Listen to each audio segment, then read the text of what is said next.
খবর শুনছেন ডেলি সংবাদ ইউটিউব চ্যানেল থেকে। খবরের শুরুতেই দেখে নেব পশ্চিমবঙ্গ সহ দেশ এবং বিদেশের বাছাই করা সব তাজা সংবাদগুলি। খবরের শুরুতেই জানব আজকের সংবাদ শিরোনাম। আপনাদের তেজপাতা করে রাখা হয়েছে মুসলিমদের বার্তা শুভেন্দুর। নজরে নির্বাচন, ভিন রাজ্য থেকে 1000 নেতা আনছে বঙ্গ বিজেপি। কেন জয় শ্রীরাম স্লোগান দিচ্ছে না বিজেপি, উত্তর দিলেন কুণাল। ভাত বাড়তে বলে বাড়ি থেকে বেরিয়েছিল, চোর সন্দেহে যুবককে পিটিয়ে খুন মালদায়। 5,500 টাকা দিলেই কাটাতার পার, দালাল ধরে এসছি অকপটে বলছে ওরা। দিয়ে মেয়েদের নগ্ন ছবি বানানোর অভিযোগ, জুতো পেটা করলেন মহিলারাই। চাকরি পাইয়ে দেওয়ার নামে লক্ষাধিক টাকার প্রতারণা। ঝাড়গ্রামে গ্রেফতার সিভিক ভলেন্টিয়ার। দিল্লি পুলিশের বড় সাফল্য, যৌথ অভিযানে উদ্ধার 65 কোটির নিষিদ্ধ মাদক। পাকিস্তানে আত্মঘাতী জঙ্গি হানা, আধা সামরিক বাহিনীর সদরে গুলি বিস্ফোরণে নিহত অন্তত 3। দিল্লির বায়ুদূষণ বিক্ষোভে মাওবাদী পোস্টার, স্লোগান, পুলিশকে গোলমরিচ লঙ্কা গুঁড়ো স্প্রে। সপ্তাহের প্রথম দিনই অনেকটা কমলো সোনার দাম। 22 ও 24 ক্যারেট কততে বিকোচ্ছে জেনে নিন। ধেয়ে আসছে ঘূর্ণিঝড় সেনিয়ার, তছনছ হবে বাংলা। এসআইআর মৃত্যু নিয়ে মুখ্যমন্ত্রী তদন্তের দাবি, যৌক্তিকতা মেনে নিলেন রাজ্যপাল। হাসিনাকে ফেরান, আবার ভারতকে বার্তা বাংলাদেশের। এবার কি দাবি? এসআইআর এর বিরোধিতায় আজ পথে নামছে বিএলও অধিকার রক্ষা কমিটি। হাওড়া স্টেশনে উদ্ধার লক্ষ লক্ষ টাকা, ট্রেন যাত্রীর ব্যাগ তল্লাশি করতেই। আবার ভূমিকম্প ভারতে, আতঙ্কে ঘর থেকে বেরিয়ে এলেন মানুষ। শীত পড়ার আগেই বঙ্গে দুর্যোগ আশঙ্কা, সত্যিই কি শুরু হবে নিম্নচাপের ঘ্যানঘ্যানে বৃষ্টি? কি বলছে আইএমডি? ঘর বাড়ি জ্বালিয়ে দেব, তোমাকে কেটে কুচি কুচি করব। ভোটারের নাম কাটার আশঙ্কায় বিএলওকে হুমকির অভিযোগ, গ্রেফতার তৃণমূলের বিএলএ। কাঁথিতে পরিবর্তন যাত্রায় ফের মুখ্যমন্ত্রীকে নিশানা শুভেন্দুর। কি বললেন? জল ভেবে রান্নায় ঢেলে দিয়েছিলেন অ্যাসিড, অতঃপর যা হলো। আমাদের মিটিংয়ে বাদরামো করো, পুঁতে ফেলে দেব। আইএসএফ হুঁশিয়ারি নিয়েও নওশাদকে বেলাগাম আক্রমণ শওকাতের। ফের ভারতের অংশ হবে সিন্ধ প্রদেশ, পাকিস্তানকে চাপে ফেলে বোমা ফাটালেন রাজনাথ। এতক্ষণ শুনছিলেন সংবাদ শিরোনাম, এবার আসছি বিস্তারিত খবরে। ভিডিওটি ভালো লাগলে লাইক করুন এবং চ্যানেলটিকে অবশ্যই সাবস্ক্রাইব করুন, কারণ প্রতিদিনের সেরা খবর আপনাদের হাতের মুঠোয় পৌঁছে দিতে আমরা আছি সদা প্রস্তুত। আপনাদের তেজপাতা করে রাখা হয়েছে মুসলিমদের বার্তা শুভেন্দুর। বিধানসভা নির্বাচনের আগে রাজ্যের সংখ্যালঘুদের বড় বার্তা বিধানসভার বিরোধী দলনেতা শুভেন্দু অধিকারীর। রাজ্য থেকে তৃণমূলকে হাঁটাতে, বিজেপির পাশে দাঁড়াতে সংখ্যালঘুদের আহ্বান জানালেন। পূর্ব মেদিনীপুরের ভগবানপুর থেকে মুসলিমদের বার্তা দিয়ে শুভেন্দু বললেন, আপনাদের আমার মতো জয় শ্রীরাম বলতে হবে না, ভারত মাতা কি জয় বলুন। তৃণমূলের মুসলিমদের তেজপাতা করে রেখে দিয়েছে বলেও তোপ দাগেন তিনি। শুভেন্দুর অবশ্য জয় শ্রীরাম স্লোগান না দেওয়া নিয়ে কটাক্ষ করল তৃণমূল ও সিপিএম। রাজনীতির কারবারিরা বলেন, এই মুহূর্তে রাজ্যের সংখ্যালঘুদের বেশিরভাগ ভোট তৃণমূল পায়, পরিসংখ্যানও সে কথা বলছে। এমনকি বিধানসভার বিরোধী দলনেতা শুভেন্দু সে কথা মেনে নিয়েছে। আর সে কথা মেনে নিয়ে এদিন ভগবানপুরের মুখবেড়িয়ায় পরিবর্তন সংকল্প যাত্রার মঞ্চ থেকে মুসলিমদের উদ্দেশ্যে তিনি বলেন, আপনারা আমাদের ভোট দেন না জানি, কিন্তু আমরা আপনাদের বিরোধী নই। সব ভারতীয়র নাম ভোটার তালিকায় থাকবে, এ আমাদের ঘোষিত অবস্থান। আমি আহ্বান করেছি রাষ্ট্রবাদী মুসলিমদের, আপনারা আসুন। আপনাদের তেজপাতা করে রেখেছেন মমতা বন্দ্যোপাধ্যায়, তরকারিতে লাগে কিন্তু খাওয়া যায় না। এরপরই জয় শ্রীরাম স্লোগান দিয়ে তিনি বলেন, আমি জয় শ্রীরাম বলি, কিন্তু আপনাদের বলতে হবে না। ভারত মাতা কি জয় বলুন, বন্দে মাতারাম বলুন, জয় হিন্দ বলুন। কাঁধে কাঁধ মিলিয়ে নরেন্দ্র মোদীর রাষ্ট্রবাদ, দেশপ্রেম, বিকাশবাদ ও যোগীজির সুরক্ষা সুশাসনকে বাংলায় প্রতিষ্ঠা করতে হবে। সব বেকার জোট বাঁধুন, একসঙ্গে কাজ করুন। শুভেন্দুর মন্তব্য নিয়ে বিজেপিকে কটাক্ষ করে সিপিএম নেতা সুজন চক্রবর্তী বলেন, জয় শ্রীরাম শুধু ভোটের ব্যবস্থা, এই এলাকায় গেলে বলবো আর এই এলাকায় গেলে বলবো না। বিজেপি যে ধর্মকে রাজনীতির জন্য ব্যবহার করছে এটা পরিষ্কার।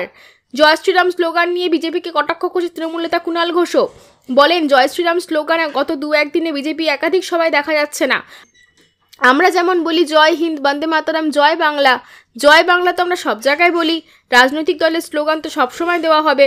কোথাও কোথাও যদি জয় শ্রীরাম স্লোগান ব্যবহার করতে না দেখা যায়, তাহলে বুঝতে হবে এই স্লোগান রাজনৈতিক ভেদাভেদমূলক উদ্দেশ্য প্রণোদিত। জল ভেবে রান্নায় ঢেলে দিয়েছিলেন অ্যাসিড, অতঃপর যা হলো। একটুখানির ভুল যে কত বড় বিপদ ডেকে আনতে পারে তার জ্বলন্ত উদাহরণ ঘটে গেল ঘাটাল থেকে। সেখানে রান্নায় জল ভেবে এক মহিলা দিয়ে ফেলেছিলেন অ্যাসিড, আর সেই খাবার খেয়ে অসুস্থ 3 জন শিশুসহ পরিবারের 6 জন। পশ্চিম মেদিনীপুরের ঘাটালের রত্নেশ্বরবাটি গ্রামের ঘটনা। রত্নেশ্বরবাটি গ্রামের বাসিন্দা সন্নু সন্ন্যাসী, তিনি পেশায় রূপোর কারিগর। এই সুবাদে বাড়িতে রাখা ছিল অ্যাসিড। রবিবার দুপুরে বাড়ির মহিলারা রান্না করছিলেন। সেই সময় ভুলবশত জল ভেবে সেই পাত্রে রান্না করে ফেলেন। সেই খাবার খেয়ে অসুস্থ হয়ে পড়ে পরিবারের সকলে। গুরুতর অবস্থা হয় ওই একই পরিবারের 3 জন শিশুর। এরপর রবিবার সন্ধ্যা নাগাদ তড়িঘড়ি তাদের ঘাটাল হাসপাতালে ভর্তি করা হয়। হাসপাতাল সূত্রে খবর, একটি বাচ্চা গুরুতর অসুস্থ। পরে অবশ্য সংকটজনক অবস্থা 6 জনকে রবিবার রাতে কলকাতা স্থানান্তরিত করা হয়েছে। পরিবারের এক মহিলা বলেন, দিদি জানে না নতুন এসেছেন, এবার উনি রান্নায় কি করেছেন উনিই জানেন। ঘর বাড়ি জ্বালিয়ে দেব, তোমাকে কেটে কুচি কুচি করব। ভোটার নাম কাটার আশঙ্কায় বিএলওকে হুমকির অভিযোগ, গ্রেফতার তৃণমূলের বিএলএ। ভোটারের নাম কাটে যাওয়ার আশঙ্কায় বিএলওকে হুমকি দেওয়ায় অভিযোগ তৃণমূলের বিএলএর বিরুদ্ধে। উত্তর 24 পরগনার সন্দেশখালীর ঘটনায় চাঞ্চল্য ছড়িয়েছে। অভিযুক্ত বিএলএকে গ্রেফতার করেছে নেজাট থানা। বিজেপির অভিযোগের ভিত্তিতে সন্দেশখালী 1 নম্বর ব্লকের তৃণমূলের বিএলএ জামিরুল ইসলাম মোল্লাকে গ্রেফতার করেছে নেজাট থানা। ঘটনাটি ঘটেছে উত্তর 24 পরগনার সন্দেশখালীর বয়ারমারি 1 নম্বর গ্রাম পঞ্চায়েত এলাকায়। এলাকার বিএলও দীপক মাহাতোর অভিযোগ, তাকে ফোন করে হুমকি দেন জামিরুল ইসলাম মোল্লা। এই পঞ্চায়েতের 3 নম্বর বুথের বাসিন্দা ওয়েদ বক্স গাজী। স্থানীয় সূত্রে খবর, পরিবারের 3 সদস্য এনুমারেশন ফর্ম ফিল আপ করে জমা দেন বিএলও দীপক মাহাতোকে। বিএলওর দাবি, প্রমাণপত্র ঠিক না থাকায় প্রথমে তিনি পেন দিয়ে সেটি কেটে দেন। পরে নিজের ভুল বুঝতে পেরে বিডিও অফিস থেকে নতুন ফর্ম তাদেরকে দেন। ওহেদ বক্স গাজীর অভিযোগ, তাঁর পরিবারের সদস্যদের বাংলাদেশি বলে ফর্ম কেটে দেন বিএলও। সন্দেশখালী বাসিন্দা ওহেদ বক্স গাজী বলেন, আমাদের ফর্ম দিয়ে ফর্ম ফিল আপ করিয়েছে, বাংলাদেশি বলে আমাদের ফর্ম কেটে দিয়েছে। 3টে নাতিকে ওই কথা বলে ফর্ম কেটে দিয়েছে, বিএলও দিয়েছে তোমরা বাংলাদেশি। ওহেদ বক্স গাজীর ছেলে সাফিকুল গাজী বলেন, আমাদের 3টে ছেলের ফর্ম ফিল আপ করে কেটে দিয়েছে। আমার দাদুরা বাস করছে এখানে 100 বছর ধরে, আমাদের বাংলাদেশি ঘোষণা করলে তো হবে না। অভিযোগ, এই ঘটনার পরে বিএলওকে হুমকি তৃণমূলের বিএলএ। নেজার থানায় অভিযোগ দায়ের করেন বিএলও। অভিযুক্তকে গ্রেপ্তার করেছে পুলিশ। বয়ারমারি 1 নম্বর গ্রাম পঞ্চায়েতের 3 নম্বর বুথ বিএলও দীপক মাহাতো বলেন, হুমকি দিয়ে বলেছিল তোমার ঘর বাড়ি জ্বালিয়ে দেবো, তোমায় কেটে কুচি কুচি করব, রাতের মধ্যে তোমার ঘর বাড়ি। আমি খুবই আতঙ্কে আছি। এই নিয়ে শুরু হচ্ছে রাজনৈতিক তরজা। বসিরহাট সাংগঠনিক জেলা বিজেপি সহসভাপতি রাজেন্দ্রনাথ সাহা বলেন, এখানে কেউ ভারতীয় নেই, তারা আজকে বিএলও যারা কাজ করছে তাদেরকে হুমকি দিচ্ছে। একটিও বাংলাদেশি রোহিঙ্গা মুসলমান তৃণমূলকে রাখতে দেব না, বিরোধীদের জবাব দিয়েছে তৃণমূল। দিল্লি পুলিশের বড় সাফল্য, যৌথ অভিযানে উদ্ধার 262 কোটি নিষিদ্ধ মাদক। লালকেল্লার কাছে বিস্ফোরণের পর থেকেই হাই অ্যালার্ট দেশের রাজধানী। একের পর এক অপরাধ চক্র ফাঁস করছে পুলিশ। এতেই এবার যুক্ত হলো মাদক পাচার চক্র। এবার দিল্লি থেকে 262 কোটি টাকা নিষিদ্ধ মাদক মেথ অ্যাম্ফেটামিন উদ্ধার করা হয়েছে। জানা গিয়েছে, রাজধানীতে নিষিদ্ধ মাদক মেথ অ্যাম্ফেটামিনের সব থেকে বড় চক্র ধ্বংস করা হয়েছে। নার্কোটিক্স কন্ট্রোল ব্যুরো এবং দিল্লি পুলিশের একটি যৌথ দল আন্তর্জাতিক ড্রাগ সিন্ডিকেটের পর্দা ফাঁস করেছে। দিল্লির একটি ফার্ম হাউসে হানা দিয়ে শুরু হয়েছে অভিযান। ছত্তরপুরে শেষ হওয়া 3 দিনের অভিযানে 262 কোটি টাকার 328.54 কেজি মেথ উদ্ধার করা হয়েছে। নাগাল্যান্ডের এক মহিলা সহ 2 জনকে গ্রেফতার করা হয়েছে। এর আগে নয়ডার বাসিন্দা উত্তরপ্রদেশের অ্যামরাহর সেন ওয়ারিসকে গ্রেফতার করে পুলিশ। সেল ম্যানেজার হিসেবে কর্মরত সেন ভুয়ো সিম কার্ড ব্যবহার করে হোয়াটসঅ্যাপ এবং জাঙ্গির মতো এনক্রিপ্টেড প্ল্যাটফর্মে বিদেশিদের কাছ থেকে নির্দেশ নিত। তাকে জিজ্ঞাসাবাদ করেই এস্থার কিনিমি নামের এই মহিলার খোঁজ পাওয়া যায়। এরপরই ছত্তরপুর এনক্লেভের একটি ফ্ল্যাটে হানা দেয় পুলিশ। সেখান থেকেই 328.54 কেজির উচ্চমানের মেথ অ্যাম্ফেটামিন উদ্ধার করা হয়। সাম্প্রতিক বছরগুলিতে দিল্লিতে সবচেয়ে বড় মাদক উদ্ধারের ঘটনাগুলির মধ্যে এটি একটি বলে জানিয়েছে পুলিশ। সপ্তাহর প্রথম দিনে অনেকটা কমলো সোনার দাম। 22 ও 24 ক্যারেট কততে বিকোচ্ছে জেনে নিন। সোনার বাজারে দামের ওঠাপড়া লেগেই রয়েছে। সপ্তাহের প্রথমে অর্থাৎ সোমবার 1 লাফে বেশ কিছুটা কমলো সোনার দাম। 24 নভেম্বর দাম বেড়ে কততে বিক্রি হচ্ছে হলুদ ধাতু জেনে নিন। 22 থেকে 24 ক্যারেট সোনা কলকাতা সহ দেশের বড় শহরগুলিতে কত দাম যাচ্ছে। সপ্তাহের প্রথমে 1 লাফে বেশ কিছুটা কমলো সোনার দাম। কলকাতায় আজ সোনার দাম 18 ক্যারেট 1 গ্রাম সোনার দাম 9,385 টাকা। গতকাল থেকে 53 টাকা কমলো। 10 গ্রাম সোনার দাম 93,850 টাকা। গতকালের থেকে 530 টাকা কমলো। 100 গ্রাম সোনার দাম 9,38,500 টাকা। গতকালের থেকে 5,300 টাকা কমলো। 22 ক্যারেট 1 গ্রাম সোনার দাম 11,470। গতকালের থেকে 65 টাকা কমলো। 10 গ্রাম সোনার দাম 1,14,700 টাকা। গতকালের থেকে 450 টাকা কমলো। 100 গ্রাম সোনার দাম 11,47,000 টাকা। গতকালের থেকে 6,500 টাকা কমলো। 24 ক্যারেট 1 গ্রাম সোনার দাম 1,12,513 টাকা।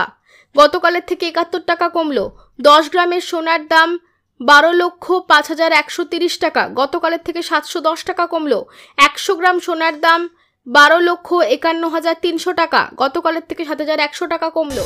হাওড়া স্টেশনে উদ্ধার লক্ষ লক্ষ টাকা, ট্রেন যাত্রীর ব্যাগ তল্লাশি করতেই ফের শহরে টাকার পাহাড়, ফের হাওড়া স্টেশনে উদ্ধার লক্ষ লক্ষ টাকা।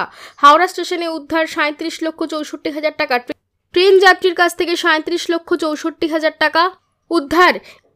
এই বিপুল পরিমাণ টাকার কোনো নথি দেখতে না পাওয়ায় নগদ সহ গ্রেফতার ট্রেন যাত্রী। গুডস বিভাগে কয়েকটি ট্রলি অন্যত্র পাঠাতে চাইছিলেন ওই ট্রেন যাত্রী। সন্দেহ হওয়ার জিজ্ঞাসাবাদের পর ট্রলি তল্লাশিতে মেলে 37.5 লক্ষের বেশি টাকা। কোথা থেকে এলো বিপুল পরিমাণ টাকা? ট্রেন যাত্রীকে জেরা করছেন আয়কর দফতরের আধিকারিকরা। ওই ট্রেন যাত্রীর নাম টি.কে. যাদব। মৃত যুবকের বাড়ি বালির রাজচন্দ্রপুরে। কিছুদিন আগে বেঙ্গল এসটিএফ এবং নারায়ণপুর থানার যৌথ অভিযানে গাড়ি থেকে উদ্ধার করা হলো 5 কোটি টাকা। ঘটনায় গ্রেফতার করা হয়েছে দুজনকে। সোমবার তাদের ব্যারাকপুর মহকুমা আদালতে তোলা হলে 7 দিনের পুলিশি হেফাজতের নির্দেশ দেন বিচারক। একটি গাড়ি থেকে উদ্ধার হলো প্রায় 5 কোটি টাকা। বেঙ্গল এসটিএফ এর তরফে জানানো হয়েছে, রবিবার বিকেলে নারায়ণপুর থানার অন্তর্গত 12 মাথার মোড়ে গাড়িতে তল্লাশি চালানো হয়। সাদা রঙের একটি স্করপিও গাড়িতে তল্লাশি চালাতেই উদ্ধার হয় একাধিক ড্রাগ। তাতে ছিল প্রায় 5 কোটি টাকা। বেঙ্গল এসটিএফ এবং নারায়ণপুর থানার যৌথ অভিযোগে গ্রেফতার করা হয়েছে গাড়ির চালক ও তার সঙ্গীকে। তার আগে পুরো নিয়োগ দুর্নীতি মামলায় কলকাতার তারাতলায় এক ব্যবসায়ীর অফিসে মিলল বিপুল অঙ্কের টাকার হদিশ। ইডি সূত্রে খবর, তারাতলায় রেডিয়েন্ট এন্টারপ্রাইজ নামে এই অফিসে এখনো পর্যন্ত পাওয়া গেছে প্রায় 1.5 কোটি। আরও বাড়তে পারে টাকার পরিমাণ। চলছে টাকা গোনার কাজ। তদন্ত করতে গিয়ে একাধিক সূত্র পাওয়া গেছে আগেই। সেই সূত্র ধরেই গতকাল তারাতলার এই ব্যবসায়ী বাড়ি ও অফিসে হানা দেয় ইডি। সেই থেকে এখনো পর্যন্ত চলছে টাকা গোনার কাজ। সূত্রের খবর, এই বিপুল অঙ্কের টাকার হিসেব এখনো পর্যন্ত পাওয়া যায়নি। দিল্লির বায়ু দূষণ বিক্ষোভে মাওবাদী পোস্টার, স্লোগান, পুলিশকে গোলমরিচ লঙ্কা গুঁড়ো স্প্রে। দিল্লির প্রাণঘাতী বায়ু দূষণের প্রতিবাদে বিক্ষোভ ভারত জনতা পুলিশের দিকে গোলমরিচ ও লঙ্কা গুঁড়ো স্প্রে করায় ঘটনাকে 15 জন গ্রেফতার করা হয়েছে। জিজ্ঞাসাবাদের জন্য আরও বেশ কয়েকজনকে আটক করেছে পুলিশ। প্রতিবাদীদের মধ্যে শহুরে নকশালরা ছিলেন বলে জানিয়েছে। প্রতিবাদীরা শীর্ষ মাওবাদী নেতা মাধবী হিদমার নামে পোস্টার নিয়ে এসেছিলেন এবং তার নামে স্লোগান দিচ্ছিলেন। এ মাসের গোড়ার দিকে অন্ধ্রপ্রদেশে পুলিশের সঙ্গে সংঘর্ষ, মৃত্যু হয়েছিল মাধবীর। দিল্লির ইন্ডিয়া গেটের সামনে রবিবারের ওই বিক্ষোভের সময় প্রতিবাদে তুলতে পুলিশ এলে তাদের দিকে বিক্ষোভকারীরা গোলমরিচ ও লঙ্কা গুঁড়োর স্প্রে ছিটিয়ে দেয়। তাতে বেশ কয়েকজন মহিলা ও পুরুষ পুলিশকর্মী গুরুতর জখম হন। তখন পুলিশের সঙ্গে প্রতিবাদীদের ধস্তাধস্তি শুরু হয়। বিক্ষোভকারীরা সেখানে মাওবাদী নেতা মাধবী হিদমা অমর রহে এই বলে স্লোগান দিতে থাকেন। বিক্ষোভ হিংসাত্মক রূপ নেওয়ার কয়েক মিনিট আগেই এক যুবককে দেখা যায় একটি পোস্টার নিয়ে বসেছিলেন। তাতে লেখা ছিল, বিরসা মুন্ডা থেকে মাধবী হিদমা, জঙ্গল রক্ষা ও পরিবেশ রক্ষার লড়াই চলবে। দিল্লি পুলিশ জানিয়েছে, যারা রবিবার মাওবাদী স্লোগান দিয়েছেন ও পোস্টার লিখেছেন তাদের বিরুদ্ধে কঠোর ব্যবস্থা নেওয়া হবে। হাসপাতাল এবার হুগলির প্রত্যন্ত গ্রামে পৌঁছবে ভ্রাম্যমাণ চিকিৎসা কেন্দ্র। শহরে এবং ব্লকের হাসপাতালে চিকিৎসা পরিষেবা পেয়ে থাকেন সাধারণ মানুষ, কিন্তু প্রত্যন্ত গ্রামে যারা বাস করেন তাদের হাসপাতালের পরিষেবা গ্রহণ করা বেশ অসুবিধাজনক হয়ে ওঠে। এবার মানুষের দুয়ারে হাসপাতাল। ভ্রাম্যমাণ চিকিৎসা কেন্দ্র পৌঁছে যাবে গ্রামে গ্রামে। মিলবে ইসিজি, রক্ত পরীক্ষা, লাইফ সাপোর্ট থেকে শুরু করে অক্সিজেন সহ প্রাথমিক চিকিৎসা। এছাড়া এই ভ্রাম্যমাণ চিকিৎসা কেন্দ্রে থাকবে চিকিৎসক, প্রশিক্ষিত নার্স সহ টেকনিশিয়ানসরা। প্রতি মাসের নির্দিষ্ট দিনে নির্দিষ্ট গ্রামে পৌঁছে যাবে চিকিৎসা কেন্দ্র। বিনামূল্যে রক্ত পরীক্ষা, ইসিজি সহ নানান শারীরিক পরীক্ষা নিরীক্ষা করতে পারবে সাধারণ মানুষ। মানুষের প্রাথমিক চিকিৎসাও করবেন এই ভ্রাম্যমাণ চিকিৎসা কেন্দ্রের ডাক্তাররা। হুগলি জেলার 18টি বিধানসভার মধ্যে প্রথমে 10টি বিধানসভাকে ভ্রাম্যমাণ চিকিৎসা কেন্দ্র দেওয়া হয় স্বাস্থ্য দপ্তরের তরফে। শনিবার বলাগড় বিধানসভার সিজা কামালপুর গ্রাম পঞ্চায়েতে এই ভ্রাম্যমাণ চিকিৎসা কেন্দ্রের আনুষ্ঠানিক উদ্বোধন করা হয়। উপস্থিত ছিলেন হুগলি জেলা পরিষদের সভাপতি রঞ্জন ধারা, সদর মহকুমা শাসক অয়ননাথ, জেলার মুখ্য স্বাস্থ্য আধিকারিক মৃগাঙ্ক মৌলিকর সহ স্থানীয় ব্লক ও পঞ্চায়েতের আধিকারিকরা। এই বিষয়ে জেলার মুখ্য স্বাস্থ্য আধিকারিক মৃগাঙ্ক মৌলিকর বলেন, যে সমস্ত এলাকায় যাতায়াত ব্যবস্থার সমস্যা রয়েছে সেসব জায়গায় এই চিকিৎসা কেন্দ্র পৌঁছে যাবে। গাড়িতে ডাক্তার, নার্স, টেকনিশিয়ান সব থাকবেন। গাড়িতে সমস্ত স্বাস্থ্য পরীক্ষা, ল্যাবরেটরি টেস্ট হবে। পরীক্ষার সঙ্গে সঙ্গে রোগীর হাতে রিপোর্ট দেওয়া হবে। পাশাপাশি বেসরকারি পরীক্ষা কেন্দ্র থেকে এইসব পরীক্ষা করতে অনেকটাই বেশি টাকা খরচ করতে হয়। এই ভ্রাম্যমাণ চিকিৎসা কেন্দ্র সাধারণ মানুষের জন্য অনেকটাই উপযোগী হয়ে উঠবে বলে সকলের ধারণা।